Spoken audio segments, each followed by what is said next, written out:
Bom dia, boa tarde, boa noite. Esta é mais uma edição de Pedro e Cora, aquele seu programa sobre... Você acha que inteligências artificiais são inteligentes? Que pensam? Que imaginam? Pedro e Cora, como você sabe, toda terça-feira, toda quinta-feira no YouTube do Meio, na sua plataforma favorita de podcast. Eu sou Pedro Dória, ao meu lado está minha querida amiga Cora Ronen. Eu adorei. Eu descobri coisas muito interessantes. Eu tive que ter uma conversa com um grupo de pessoas para explicar exatamente como inteligências artificiais funcionam, para elas terem uma conversa entre elas a respeito de se tem imaginação, tem pensamento, tem inteligência. E eu tive que bolar uma outra maneira de explicar. Foi divertido. Foi ótimo. Vem.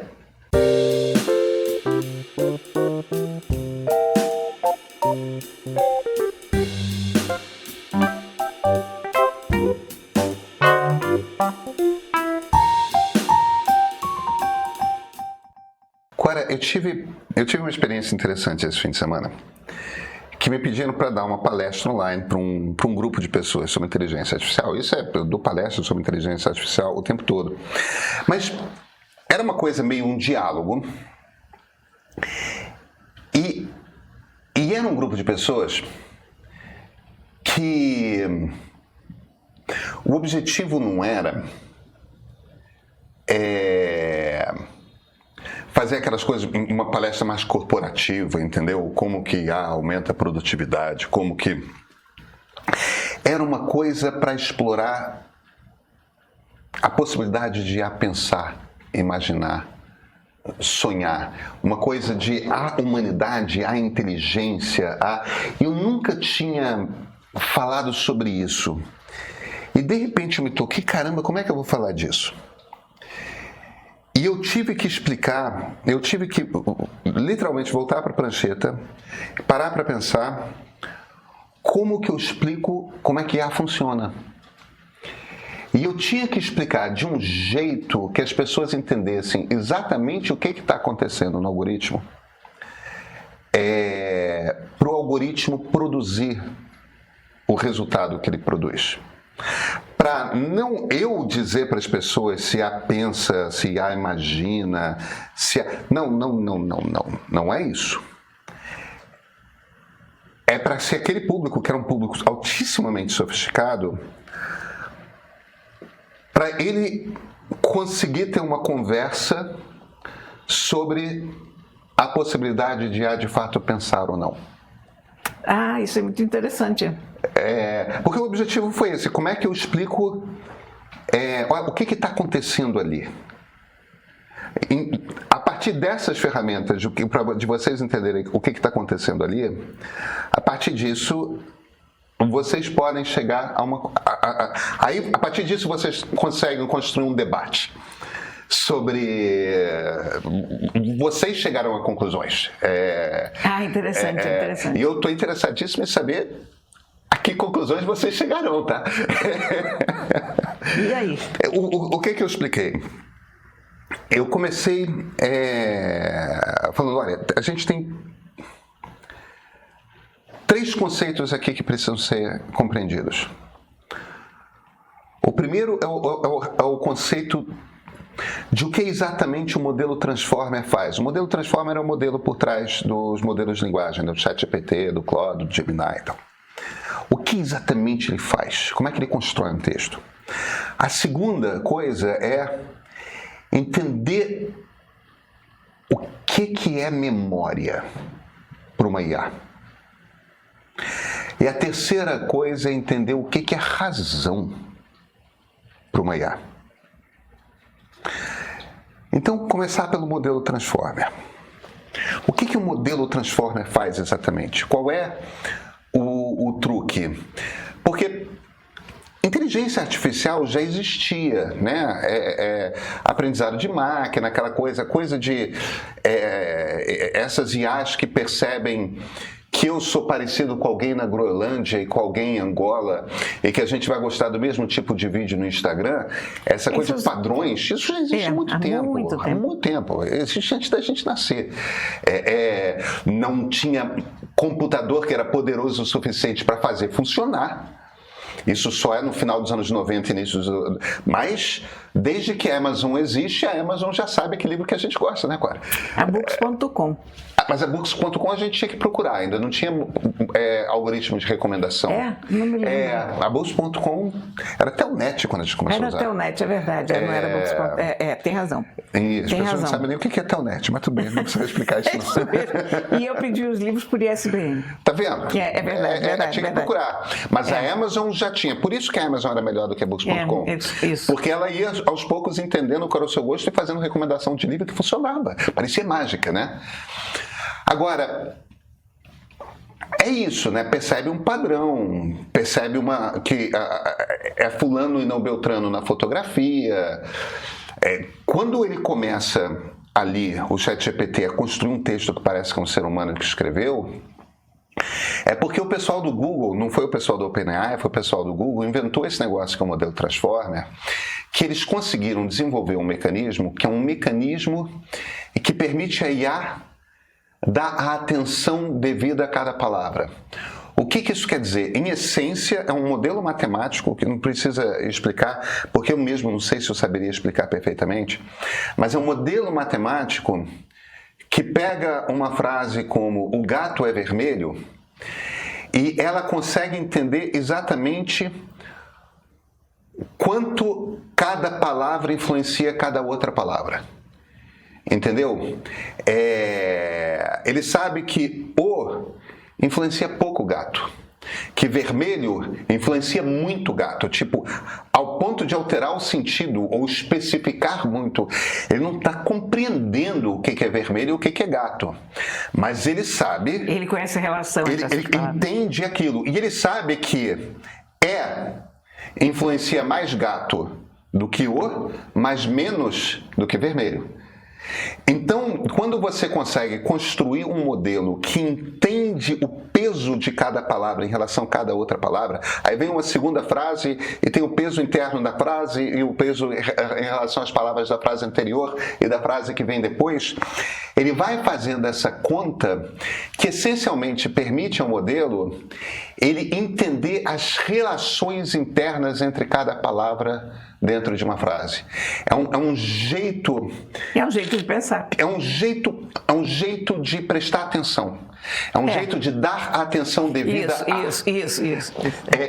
Por isso que o título do paper acadêmico que os engenheiros do Google escreveram explicando como é que é o modelo Transformer, o título era "Attention is all you need". Atenção é tudo de que você precisa. Porque, essencialmente, o que eles bolaram ali foi um jeito de prestar atenção e entender o que é importante em relação ao quê. É por isso que quando a gente escreve um prompt, ele está fazendo uma conta probabilística, entendendo o que é importante em cada coisa, o que influencia o quê, onde está a coisa mais importante, onde está a coisa menos importante. E aí, a partir daquilo, comparando, usando uma matemática probabilística, ele vai construindo uma outra frase que está levando em consideração todos aqueles pesos. Não é compreensão. Sim. Ele não sabe do que ele está falando. É atenção. Ele está prestando atenção na relação entre as palavras. Então, primeiro tem que entender o que o modelo Transformer faz. Que ele não está compreendendo. Ele está inferindo por uma conta probabilística super sofisticada, com matemática vetorial. Ele está inferindo qual é a relevância de um termo em relação a outro termo num texto. Aí, você pega um troço que entende essa capacidade e você treina ele com uma quantidade de texto que para os modelos de hoje, né, o ChatGPT-5, o Gemini 3, o Claude 4.5, os troços são treinados com uma quantidade de texto que levaria para um ser humano 60 mil anos para ler, né? Aí você dá essa quantidade toda de texto e esse troço fica comparando tudo quanto é palavra com tudo quanto é outra palavra, tudo quanto é texto com tudo quanto é outro texto. Ele sai com uma capacidade de construir frases, porque aí entra outra coisa. Eu estava falando para essas pessoas com quem eu estava conversando. Vocês sabem que nós, seres humanos, na construção de frases, somos muito previsíveis. Se você bota uma quantidade muito grande de textos para um troço deglutir, e é uma quantidade gigantesca de texto que ele deglute, ele começa a perceber os padrões de previsibilidade. E ele começa a saber como que um ser humano constrói uma frase assim. Isso aqui é uma frase que um ser humano construiria. Por quê? Porque somos previsíveis, porque somos repetitivos. E como são pessoas que essencialmente são estudiosas da maneira como nós, seres humanos, trabalhamos frases e palavras, né? Eles estavam ali... Tá. Aí tem memória. E memória para inteligência, evidentemente, é muito importante. Um troço desses tem 3 tipos de memória. A primeira memória é a memória do modelo. São aqueles 60 mil anos de texto que o troço leu, e todas as informações que estão dentro da caixa preta, a gente não consegue olhar para essa memória, mas ele tem uma quantidade imensa de inferências de relação entre palavras numa quantidade muito grande de textos. E isso é uma memória que é como se fosse uma memória fixa. Você não mexe naquela memória, ela está congelada ali. Mas ela é muito grande e muito vasta em termos de temas, em termos de possibilidades de construção de palavras, de organização de palavras, em termos de tudo mais. Ele consegue inferir estrutura gramatical, ele consegue inferir... a outra coisa que ele consegue inferir eu vou falar depois. Aí você tem um segundo tipo de memória, que é a janela de contexto. E a janela de contexto, aí é uma coisa que é como se fosse a memória recente. É essencialmente a quantidade... o que você estava discutindo com ele ainda agora, né? A quantidade de coisa que ele consegue guardar de tudo que você conversou naquele momento. O Gemini guarda 1 milhão de tokens. O GPT guarda 400 mil tokens. E o Claude guarda 240 mil tokens. E um token é meia palavra, em média.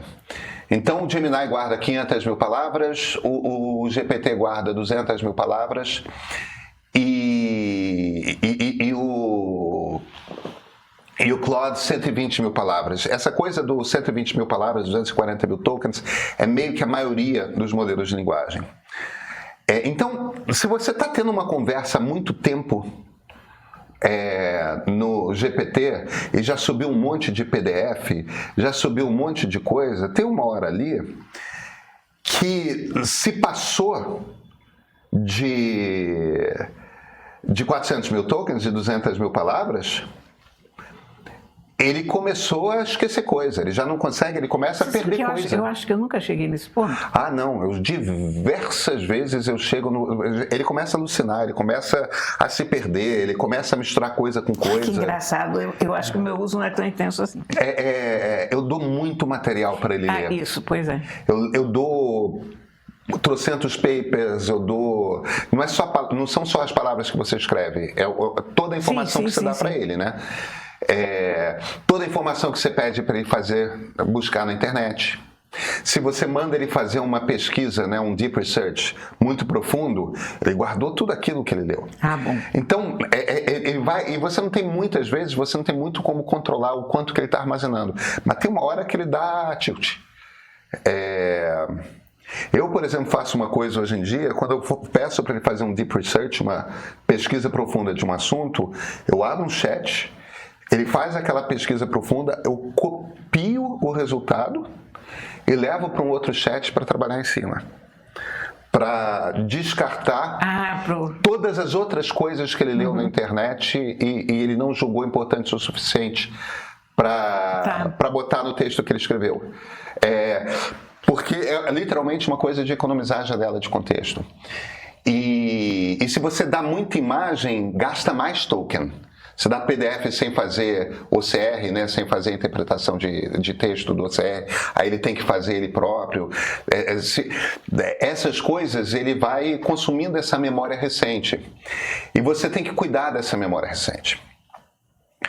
E aí tem o terceiro tipo. Então você tem a memória do modelo, você tem a janela de contexto, que é a memória recente, é o que ele consegue guardar naquele chat, que ele não sabe quando você abre outro chat. Aquelas coisas que você conversou, ele não sabe. Não, é engraçado, né? Um chat ignora o outro completamente. Completamente. Porque ele abre uma janela de contexto nova.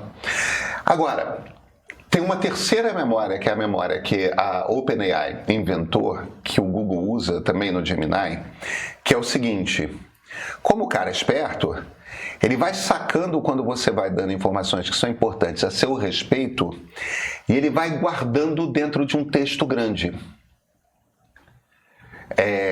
Quem você é, nome dos seus gatos. Ah, sim. Aí entra aquela parte que eu amo, que ele sabe que o Tola tem diabetes. Exatamente. Então ele vai sacando o que são informações importantes a seu respeito, então ele vai... E aí o que ele faz? Sempre que você abre um chat novo, ele carrega na janela de contexto, da memória recente, aquele TXT. Você nem sabe que ele carregou aquilo, mas ele trouxe aquela memória que ele não tem como ter, porque é um grande texto. É simplesmente um grande texto. Ele pré-carregou aquilo. Então, se aquilo fica muito grande, vai diminuindo sua memória, sua janela de contexto. Tem uma coisa ali de... E você tem que entender essas três memórias, em que uma é diferente da outra, para você saber utilizar ela bem. Olha, eu adorei saber disso, porque eu nunca tinha pensado nesse termo. É super interessante, e entender isso mexe com a maneira como você usa... Essa questão da janela é fundamental. É fundamental. E um dos grandes atrativos do Gemini é o fato de que ele tem uma janela de contexto que é mais maior, que o dobro do GPT. Porque a Google tem aquela... Você pode botar um livro inteiro no Gemini, e ainda sobra espaço para você ter uma conversa sobre esse livro. É ótimo isso. Porque são... Mas foi interessantíssimo saber disso. Não sabia disso. Aí entra a razão, reasoning, que é uma coisa muito interessante, que quem implementou o reasoning primeiro foi o OpenAI, mas quem descobriu reasoning, razão, foi a turma do Google. E um grupo de pessoas de universidades como Harvard, Northwestern, Stanford, diversas pessoas trabalhando em várias universidades, estudando o funcionamento das inteligências artificiais, sacaram que tem outra coisa que ele infere quando ele está treinando. Assim como ele infere... Quando aquele modelo Transformer, que vai distribuindo peso para palavras, prestando atenção na influência de uma palavra sobre a outra, pega 60 mil anos de texto, ele aprende estrutura gramatical, Noam Chomsky, né? Estrutura linguística, mas ele aprende outra coisa. Ele aprende a estrutura de pensamento humano. Sabe por que ele aprende estrutura de pensamento humano? Tem uma quantidade imensa, a maior parte das coisas que a gente produz de texto não é ficção. Verdade. É manual, é livro didático e é paper acadêmico, artigo científico. E esses três textos têm um tipo de característica que é o seguinte: você precisa deixar claro qual o desenvolvimento do seu argumento para você chegar a uma conclusão. Que coisa engraçada. Então ali você explica como você está pensando sobre um problema para você chegar a uma conclusão. Então, como metade ou mais do conteúdo que entra no de treinamento é um conteúdo que está explicando como é o padrão de pensamento, ele sabe pensar. Ele aprende como que você organiza o pensamento. E ele já tinha aquilo meio que, eu vou usar com muita cautela a palavra intuitivo, mas o que essas universidades e a turma do Google, em diversos artigos acadêmicos, percebeu ao longo dos últimos poucos anos, é que tinha essa característica de ele sabe como se organiza pensamento. Então, o que a OpenAI criou a partir do GPT-4o? Que depois todas as outras copiaram. Aquilo que a gente chama de reasoning, né? Que é pensamento, que é razão. Que é o seguinte, é botar uma regrinha que você tem que seguir aquele padrão que você já conhece. Você tem que explicar como você está chegando a uma conclusão para você chegar naquela conclusão. Você não pode simplesmente dar a conclusão. Você precisa construir o raciocínio, mesmo que seja escondido do usuário. Às vezes você bota aquela janelinha para baixo e você vê o que ele está pensando. Você vê ele. Eu gosto de ver isso. E na verdade o que ele está fazendo ali ele está sendo obrigado a fazer a construção da conclusão para que é muito engraçado. E quando você obriga ele a repetir o método do livro didático, do manual, do artigo científico, ele acaba chegando a conclusões mais razoáveis e mais corretas, ele erra menos. Porque ele não está atropelando passos, você está obrigando ele a ser mais devagar. Mais sentido, né? Passo a passo. E isso é que... A brincadeira que eu fiz eu devia ter... Eu não pus com essas palavras, eu devia ter posto, mas... eu acho que eu tomei um pouco um atalho quando eu falei, mas o que eu falei para eles era um público, como eu te disse, sofisticadíssimo, super sofisticado. Eu nunca falei para um público tão bacana, tão cabeça. Eu acho que eu estou descrevendo para vocês, eu não falei de forma tão organizada, né? Eu acho que eu estou descrevendo para vocês uma calculadora sofisticada, mas é uma calculadora. Mas a partir daí, qual é a diferença entre pensar e fingir que pensa? E imitar pensamento? O que é inteligência? O que é... Eu não sei se eu sei essas respostas todas, tá? Eu tive um entrevero com o ChatGPT essa semana, porque eu falei alguma coisa... quando eu estava usando ele na voz. E eu digo, não, peraí, que eu me confundi, deixa eu recomeçar aqui. Aí ele riu e disse, eu sei o que é isso. Eu disse, não. Você não sabe. Isso você não sabe. Olha aqui, eu trouxe um livro tão bom hoje. Você sabe que eu gosto de fotografia, né? Pois é, quando eu peguei esse livro, eu pensei, gente, Pedro vai adorar. Lá. Por uma fração de segundo. Isso é A Vida Movimentada, de Edward Muybridge, do Guy Delisle. É uma graphic novel. O Guy Delisle é um dos meus autores favoritos em graphic novels e graphic diários e quadrinhos, ou como você quiser chamar. O Edward Muybridge, a gente sabe quem ele é. A gente conhece o trabalho dele, né? Exaustivamente, eu tenho 1 ou 2 livros do trabalho dele. Para quem ainda não está ligando, não é a pessoa, é aquele fotógrafo que conseguiu capturar o movimento dos seres humanos, dos cavalos, dos bichos, enfim. A gente vê aquelas imensas tiras de... Existia a dúvida fundamental que era, cavalos chegam ao ponto de tirar todas as 4 patas no chão, e ele foi o cara que provou que sim. Isso foi o ponto de partida de todo esse trabalho dele. Ele descobriu uma técnica para registrar o movimento, pura e simplesmente o movimento dos bichos, das pessoas, etc. Os irmãos Lumière vêm dali, né? Tudo.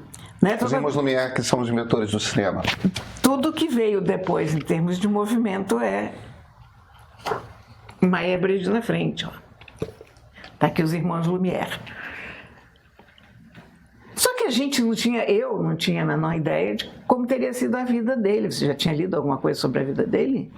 Não, eu acho que ele ficava na Califórnia, não ficava? Ficava na Califórnia, mas eu acho que nem isso eu sabia, sabe? É. E o Guy Delisle, ele era uma personagem maravilhosa. Sensacional. Teve uma vida... Eu não sei de nada, eu sei, eu olha não sei aqui, nem ó, porquê. aqui a gente consegue ver muito bem o que é. É.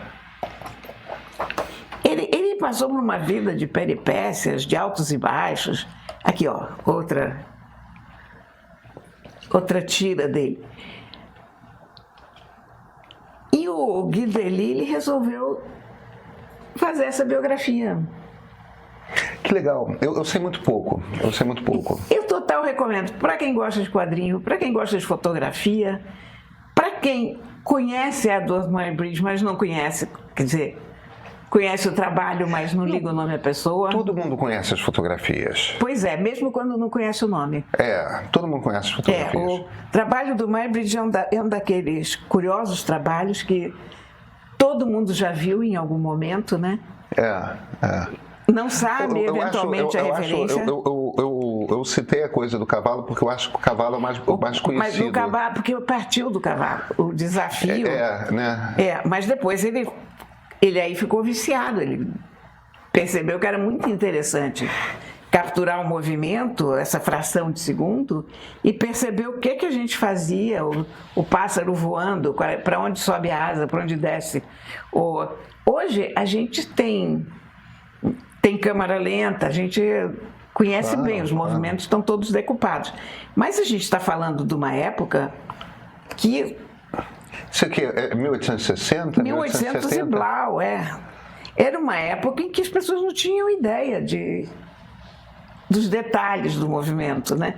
Tanto que havia essa dúvida, cavalos botam as patas, chegam a sair do ar. Ou sempre está tocando uma pata. Estão sempre com uma pata, que é uma coisa que eu tento ver sempre com os meus gatos, e você sabe, é tão difícil de observar, porque eu fico tentando ver qual é a pata que se mexe primeiro, e as outras, qual é a relação de uma pata a outra. Você não consegue ver isso quando você não dá uma parada no movimento, né? Você tenta olhar, mas você não consegue. Olha que eu tenho gato há 500 anos e o tempo todo... Mas a gente enxerga 24 quadros por segundo. Tá vendo? Ele faz, inclusive, uma coisa por anos. Está aqui 1872. Toda a cronografia, mas é muito, muito interessante, muito bom. E o Guy Delisle, ele é um sujeito que sabe contar uma história. Os livros anteriores dele que eu tenho e que eu adoro, são uma espécie de diários de bordo da vida dele.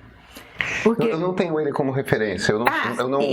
Ele passou 3 meses em Pyongyang, por exemplo, porque ele era diretor.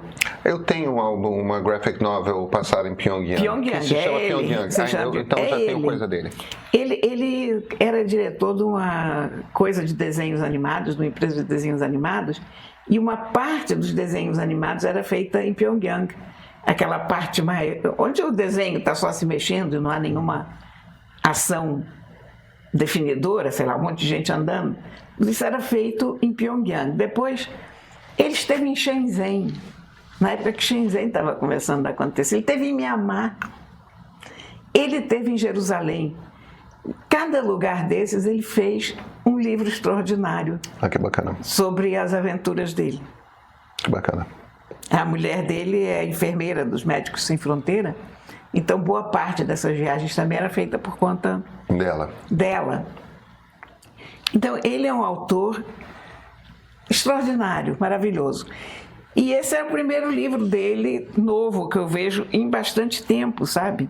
Bom presente de Natal, hein? Exatamente. Esse livro acaba de sair, né? E ele fez o livro ano passado. o copyright é do ano passado. Eu só tenho que te dizer quem foi que traduziu, porque a tradução tá boa, sabe? Mas eu não estou encontrando.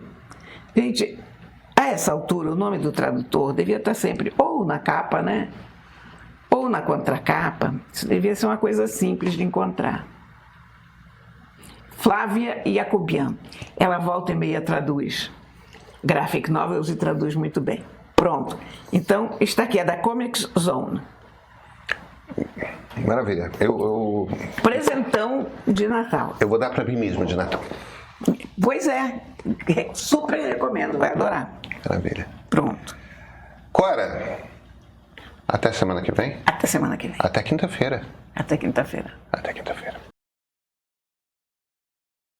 Tô sem fôlego, simplesmente fantástico. Isso se faz em vida, parabéns ao meio. Que maravilhoso, obrigado por essa obra-prima. É um deleite ouvi-la, grandiosa. Esses são só alguns dos comentários de quem já assistiu ao documentário Fernanda Montenegro, A Luz e o Mistério no streaming do Meio. Uma conversa como você nunca viu, em que a maior atriz brasileira revisita quase um século de vida de palco. Ela conta da infância do subúrbio, da primeira visão da magia do teatro, da força do rádio, da TV, do cinema. Ao lado de Cora Rona e Ricardo Rangel, Fernanda abre o baú das amizades, das saudades e dos encontros que mudaram a sua história. É íntimo, é emocionante, é histórico. Se você ainda não assistiu, o filme está disponível exclusivamente para assinantes do Meio Premium no nosso streaming. Além dessa produção incrível, nosso catálogo conta também com séries e documentários que você só encontra aqui. Assina, assista e viva esse encontro com Fernanda Montenegro.